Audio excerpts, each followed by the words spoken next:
تو دیکھیں مجتہدین کے اندر یہ جو اختلاف ہوتا ہے نا، بعض لوگ یہ بھی کہتے ہیں کہ اختلاف کیوں ہوتا ہے، تو دیکھیں یہ ایک فطرتی ہے. جیسے جب میں نے کہا جب صحابہ کرام رضوان اللہ علیہ اجمعین کو آپ علیہ السلام نے ارشاد فرمایا، دونوں کا منشا کا مقصد کیا ہے؟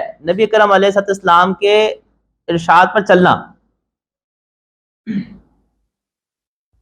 کسی کو ارشاد پہ چلنے کے لیے ان لوگوں سے پوچھ لینا جو اہل علم ہے اور ان کے اوپر پوچھ کر عمل کر لینا، اسے تقلید کہتے ہیں. اب چاہے آپ اس کا نام تقلید رکھیں نہ رکھیں، لیکن بات یہ ہے کہ اگر ہم شریعت کے اندر دیکھیں تو شریعت کے اندر قرآن کریم بھی تقلیداً جمع ہوا ہے. وہ کیسے؟ آپ کا اتنی بڑی بات. قرآن کریم کو تدوین جمع، ایک جلد میں جمع کرنے کی بات سب سے پہلے سیدنا عمر فاروق رضی اللہ تعالیٰ عنہ کے دل میں آئی. وہ سیدنا ابوبکر صدیق رضی اللہ تعالیٰ عنہ کے پاس گئے. سیدنا ابوبکر صدیق رضی اللہ تعالیٰ نے کہا کہ میں وہ کام نہیں کروں گا جو اللہ کے رسول علیہ السلام نے نہیں کیا. حضرت عمر فاروق رضی اللہ تعالیٰ عنہ بات کو بار بار دہراتے رہے، یہاں تک کہ سیدنا صدیق اکبر رضی اللہ تعالیٰ عنہ کو شرح صدر ہو گیا. اور جب شرح صدر ہو گیا تو پھر انہوں نے دیگر صحابہ کرام رضوان اللہ علیہ مجمعین سے تذکرہ فرمایا، اور ابتدا میں جس کسی کو اشکال بھی ہوا تو سب نے پھر موافقت کر لی سیدنا صدیق اکبر رضی اللہ تعالیٰ عنہ کی رائے کے، اور سب کی رائے ہو گئی. اسی تقلید کہتے ہیں کہ دوسری کی بات پر اس اعتماد کے اوپر عمل کر لینا کہ یہ صحیح کہہ رہا ہوگا. جیسے میں نے سادی سی مثال آپ کو حج کے جانے کی دی. ایک بندے نے حج پہ جانا ہے تو اس نے امام صاحب سے طریقہ سمجھ لی، جا کے حج کر لیا. اب آپ دیکھیں آج کل مختلف ایپس آئی ہوئی ہیں،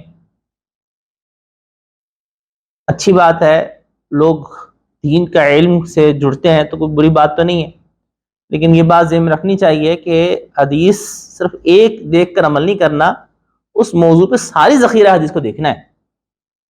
اب یا تو یہ آپ کام کر لیں، اور ہر شخص کے پاس اتنا ٹائم نہیں ہے، اتنا وقت نہیں ہے، پھر وہ اس حکم پہ عمل کرے جو اللہ نے قرآن کریم میں کہا کہ فَاسْأَلُوا أَهْلَ الذِّكْرِ، تم اہل علم سے پوچھ لو ان کنتم لا تعلمون، اگر تمہیں نہیں علم.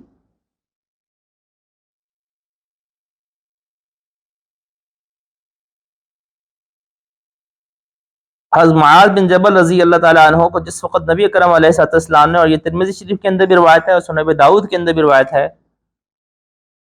کہ جس وقت نبی کرم علیہ السلام نے ان کو یمن کی طرف بھیجا تو پوچھا کہ کیف تقضی، آپ کیسے فیصلہ کریں گے؟ قال اقضی بکتاب اللہ، میں اللہ کی کتاب کے ساتھ فیصلہ کروں گا. تو نبی کرم علیہ السلام نے ان سے پوچھا فَإِن لَمْ تَجِدْ فِي کتاب اللہ، اگر تم کوئی حکم کتاب اللہ میں نہ پاؤ تو کہا کہ فَبِسُنَّتِ رسول اللہ صلی اللہ علیہ وسلم، پھر میں آپ آقا علیہ السلام آپ کی سنت کے مطابق فیصلہ کروں گا. تو نبی کرم علیہ السلام نے دریافت کیا فَإِن لَمْ تَجِدْ فِي سُنَّتِ رسول اللہ وَلَا فِي کتاب اللہ، اگر تم کوئی مسئلہ نہ کتاب اللہ میں پاؤ نہ سنت رسول اللہ میں پاؤ، پھر تم کیا کرو گے؟ تو کہا کہ اجتہد برأیی، وکما قال، کہا کہ میں اپنی رائے کے ساتھ اجتہاد کروں گا. فضرب رسول اللہ صلی اللہ علیہ وسلم صدرہ فقال الحمد للہ الذی وفق رسول اللہ صلی اللہ علیہ وسلم لما یرضی رسول اللہ. آپ علیہ السلام نے شاباش دیتے ہوئے ان کے سینے پہ ہاتھ مارا اور کہا کہ تمام تعریفیں اس اللہ کے لیے ہیں کہ جس نے اللہ کے رسول کے قاصد کو اس چیز کی توفیق دی جس سے اللہ اس کے رسول راضی. اب یہ حدیث مبارکہ اس بات کی واضح دلیل ہے کہ بعض احکامات ایسے ہوں گے کہ جو شریعت کے اندر قرآن میں اور احادیث مبارکہ میں مذکور تو ہیں لیکن ہمیں مل نہیں رہے.